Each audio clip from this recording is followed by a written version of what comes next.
Em 1987, o mundo ainda se recuperava do desastre causado por um vazamento na usina nuclear de Chernobyl. Parecia uma realidade muito distante do Brasil. Mas o acidente de Goiânia provaria o contrário. E aí pessoal, eu sou o Tassi e seja bem-vindo ao Contando Histórias. Hoje eu vou contar uma história que chocou o Brasil e também o mundo inteiro, gente. Há 35 anos atrás, em setembro de 1987, acontecia o maior acidente radioativo em área urbana do mundo. O acidente com Césio 137 na cidade de Goiânia provocou e ainda provoca sofrimento para muitas pessoas, gente. O desastre fez centenas de vítimas, todas contaminadas por meio da radiação emitidas por uma única cápsula que continha Césio 137. Mas antes, se você gosta de histórias de crimes, histórias reais, histórias de suspense e de terror, já se inscreve aqui no canal para não perder nenhuma história nova. Então, bora pro vídeo!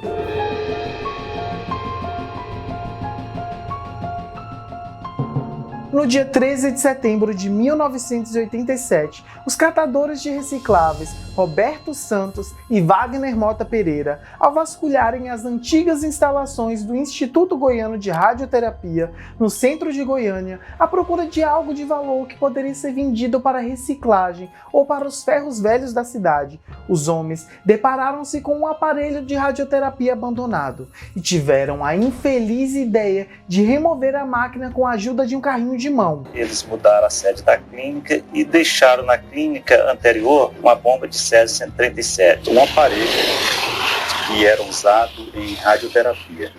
Esse aparelho era composto de chumbo e metal. Eu descobri uma mina de ouro, Beto, uma mina de ouro. Aqui dentro deve ter ao menos 200 quilos de chumbo.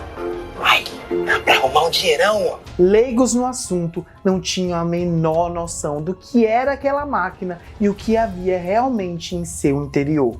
Eles levaram uma parte do equipamento para a casa de Roberto e durante 5 dias, do dia 13 a 18 de setembro, Roberto e Wagner tentaram desmontar a máquina.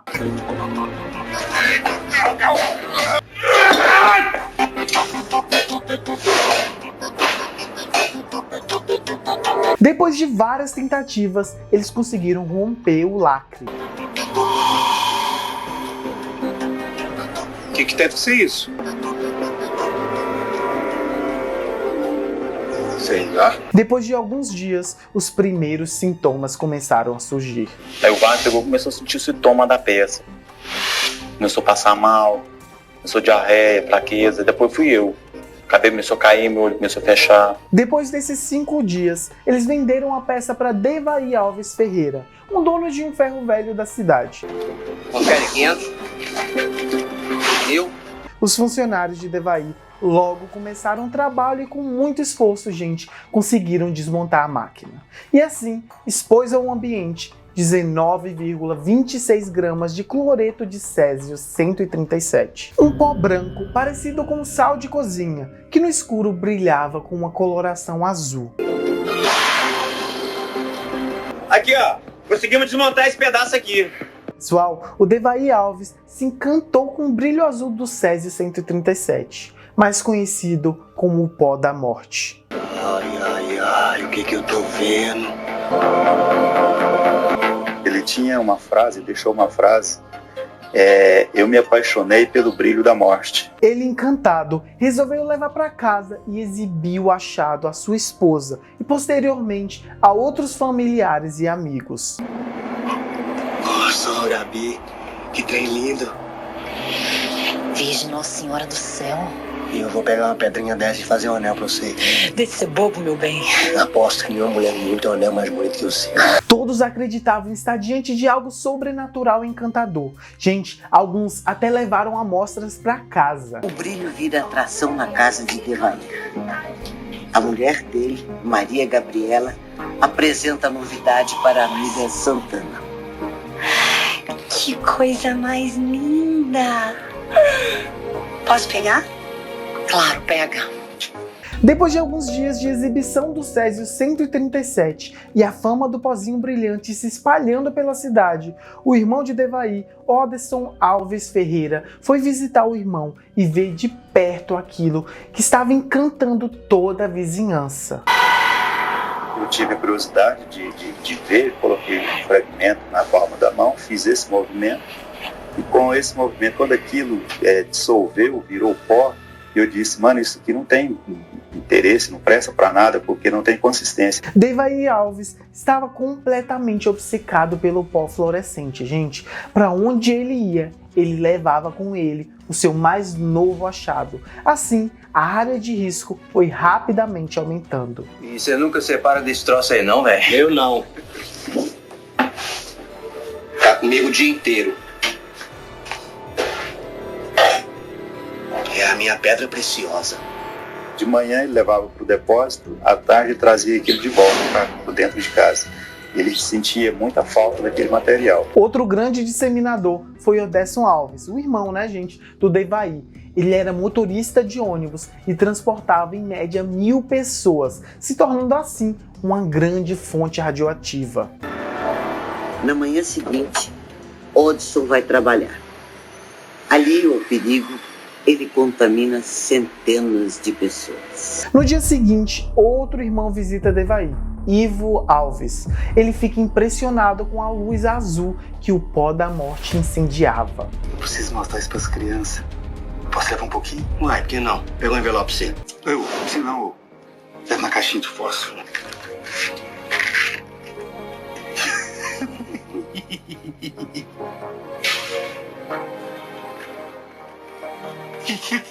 Deus faz umas coisas, né? Ao chegar em casa, Ivo vai direto ao encontro da sua filha, Leide das Neves, que tinha apenas 6 anos de idade. O papai te ama demais da conta. Pai, que bom que você chegou. Olha bem. Uma cidade nasceu debaixo da sua cama só pra você, meu amor. Pai, você é o melhor mágico do mundo. Logo depois, Leide vai jantar. Filha, lá vou chamar a princesa. Olá, hein? Quando eu saí, ela já estava na cozinha, sentada na mesa, comendo cozido, já com a mão suja do pão. Se a dose for pequena, a probabilidade maior pode acontecer de ruim é o câncer ou até mesmo defeito genético. Se a dose for muito grande, inclusive em alguns casos lá em Goiânia, você tem o que se chama uma doença da radiação que se manifesta rapidamente. É uma espécie de colapso, onde várias funções orgânicas deixam de ter o seu ritmo normal. Na mesma noite, Leide começa a passar mal. Ô, filhinha, fala pra mamãe como você tá. Deve ser alguma coisa que ela comeu. O pai, Ivo, vai em várias farmácias em busca de remédio e ajuda para sua filha. Cada farmácia que ele foi, evidentemente, ele tirou dinheiro do bolso que estava altamente contaminado, porque suas mãos já estavam contaminadas. Esse dinheiro correu de mão em mão. No dia 27 de setembro, várias pessoas já tinham aparecido com os sintomas da contaminação, que eram vômitos, náuseas, diarreia e tontura. Um grande número de pessoas procurou os hospitais e as farmácias, reclamando dos mesmos sintomas. Mas como ninguém imaginava o que estava ocorrendo, as vítimas foram medicadas como portadores de uma doença contagiosa. Dias se passaram até que foi descoberta a possibilidade de se tratar de sintomas de uma síndrome aguda de radiação. No dia 29 de setembro de 1987, a esposa do dono do ferro velho, muito preocupada com a saúde da sua família e também, dos seus vizinhos e amigos, liga os pontos em uma conversa com a sua amiga. Falaram que é intoxicação alimentar. Você não acha que a culpa é desse troço? Só pode ser. Desde que esse troço chegou aqui em casa é que tá todo mundo ficando doente. Dessa conversa, surge a ideia de levar parte da máquina de radioterapia até a sede da Vigilância Sanitária de Goiânia. Gabriela, acho melhor você mostrar isso para um médico. Ela, junto com o empregado do ferro velho do seu marido, entram em um ônibus, lotado, e seguem a caminho da Vigilância Sanitária de Goiânia.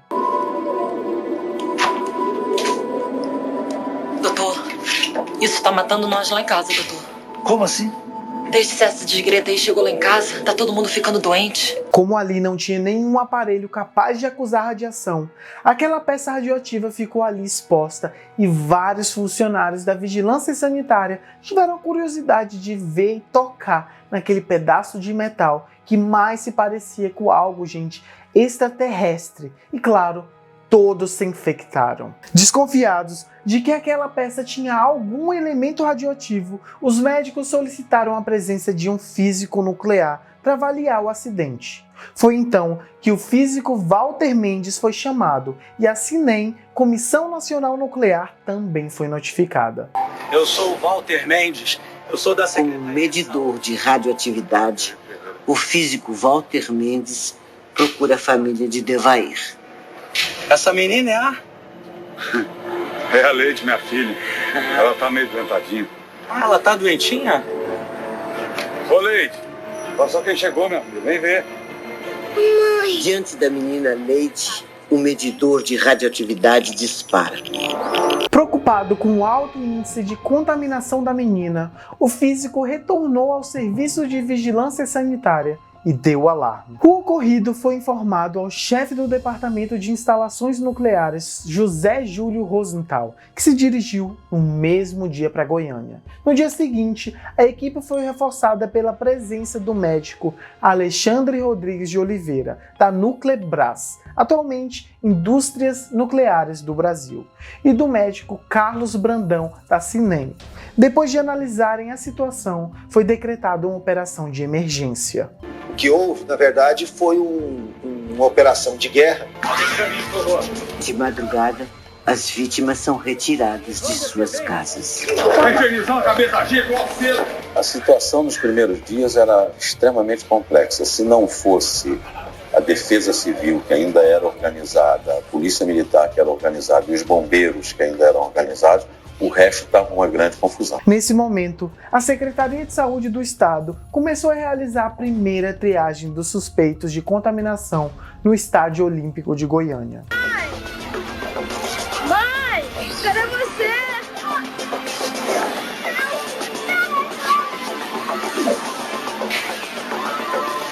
No Estádio Olímpico, eles separaram as pessoas pela gravidade da contaminação. Aqueles que precisavam ser internados em hospitais eram levados rapidamente. A menina tem que ser internada imediatamente. Eu vou com ela. Não, seu marido também precisa ser internado. Ele cuida da menina.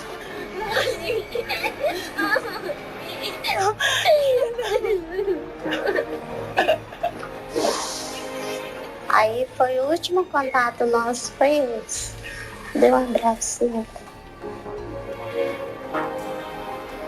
Uma das medidas tomadas foi separar todas as roupas das pessoas expostas ao material radioativo e lavá-las com água e sabão para descontaminação externa. E após esse procedimento, as pessoas tomaram um quelante denominado de azul da Prússia. Tal substância eliminaria os efeitos da radiação, fazendo com que as partículas de césio saíssem do organismo pela urina e pelas fezes. Todavia, isso não foi suficiente para evitar que alguns pacientes viessem a óbito. No dia seguinte, as áreas mais afetadas são isoladas. Por aqui não pode, tá interditado. Mas por quê? Teve um vazamento de gás aqui, a área tá toda sem isolada. Faz favor, chega pro lado. Faz favor, faz favor. Segundo os policiais, eles não foram informados da gravidade da situação. O que foi passado a eles foi que eles foram chamados para conter um vazamento de gás.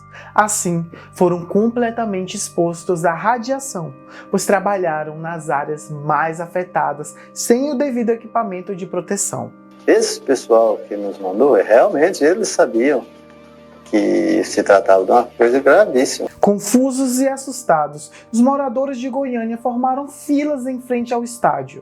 112.800 pessoas passaram pelo Estádio Olímpico para serem monitoradas. Agora, muita gente que realmente foram contaminadas tinha medo, né? Elas não tinham coragem de ir procurar socorro. Hoje a gente sabe que muitas vezes aqueles contadores eram desligados para que, conforme já foi até dito, assumido publicamente por alguns dos responsáveis pela medição, para que não causasse pânico. No início de outubro de 1987, os pacientes mais graves foram transferidos para o Hospital Naval Marcílio Dias, no Rio de Janeiro. Entre eles estavam Devaí Alves Ferreira, Maria Gabriela, Ivo e sua filha Leide. Dias depois, Leide e sua tia Maria Gabriela morrem. E no dia 24 de outubro, Leide e sua tia seriam enterradas em caixões blindados. E apesar dos cuidados, os moradores da cidade ficaram com medo da contaminação e reagiram com muita agressividade.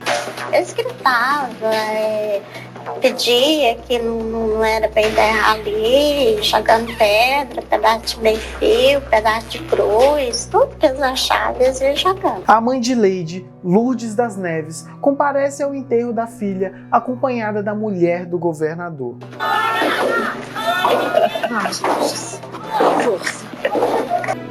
Leide foi enterrada num local isolado do cemitério Parque de Goiânia, ao lado da tia Maria Gabriela. E posteriormente, mais pessoas morrem vítimas da contaminação com o material radioativo.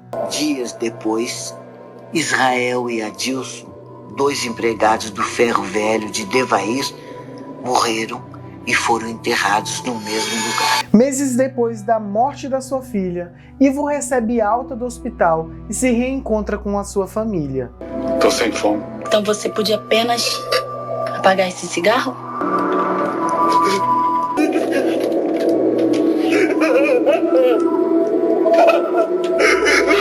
Tá difícil pra todo mundo. Mas você tem que reagir, meu bem. Tá? Depois de um tempo, Ivo morre por efizema pulmonar. Depois da morte da sua filha, Ivo nunca mais foi o mesmo. Ele começou a fumar e costumava fumar, 6 maços de cigarro por dia. Ele nunca se perdoou pela morte da sua filha. Devaí, dono do Ferro Velho, irmão de Ivo, em entrevista na época, dizia não se sentir culpado pela tragédia. Por causa da contaminação, Devair, dono do Ferro Velho e irmão de Ivo, ficou assim. Eu não me sinto culpado porque realmente eu não sabia de nada. Eu só me sinto triste porque de uma forma hoje e outra eu prejudiquei toda a minha família. Em junho de 1992, quase 5 anos depois do acidente, os médicos Orlando Teixeira, Criseide Dourado e Carlos Bezerril, responsáveis pela clínica abandonada onde o Césio foi achado, e o físico hospitalar Flamarion Goulart, foram condenados a 3 anos de prisão em regime semiaberto por homicídio culposo, quando não há intenção de matar. Carlos Bezerril cumpriu apenas 1 ano de prisão, pois foi beneficiado com o indulto. Criseide Dourado cumpriu somente 1 ano de pena, e Orlando Teixeira também cumpriu somente 1 ano de pena, e praticamente abandonaram, a medicina depois da tragédia. E após 1 ano de cumprimento da pena, veio um decreto presidencial que concedeu a eles o indulto, tendo em vista que eles atenderam os requisitos exigidos pelo decreto presidencial. A Cinem, que deveria fiscalizar o Césio na clínica, foi condenada a prestar assistência médica às vítimas e aos seus parentes. E o governo do estado de Goiás e a Cinem também foram obrigadas a pagar indenizações que variam entre 100 mil e 1 milhão de reais. O objetivo dessa ação não é reparar diretamente as vítimas, e sim zelar pelo meio ambiente. Em razão disso, a própria lei prevê que o valor da indenização é revertido para um fundo federal. A retirada de todo o material contaminado por Césio-137 rendeu cerca de 13 toneladas de lixo. E durante 10 anos, o lixo radioativo ficou em tambores em um local provisório a céu aberto, lá no município de Abadia de Goiás. Muitos funcionários do local sofreram com doenças e faleceram em decorrência da contaminação. Em junho de 1997, todo o lixo radioativo foi levado para um depósito subterrâneo revestido de concreto e aço. Cerca de 13 toneladas de material contaminado, que eram móveis, roupas, objetos pessoais, fotos, lembranças que foram enterrados, junto com a história de muitas famílias. Até hoje, as vítimas reclamam da omissão do governo para assistência tanto médica como de medicamentos. Para tentar resolver a situação, eles fundaram a Associação de Vítimas Contaminadas por Césio-137 e lutam contra o preconceito ainda existente. O acidente com Césio-137 foi o maior acidente radioativo do Brasil e o maior do mundo ocorrido fora das usinas nucleares. Que história, hein? E aí, o que você acha disso tudo? Deixa aqui nos comentários que eu quero saber, tá? E deixa também aqui uma sugestão de história para eu contar aqui para você. E se você aí não é inscrito aqui no canal, já se inscreva, que sai histórias como essas durante toda a semana.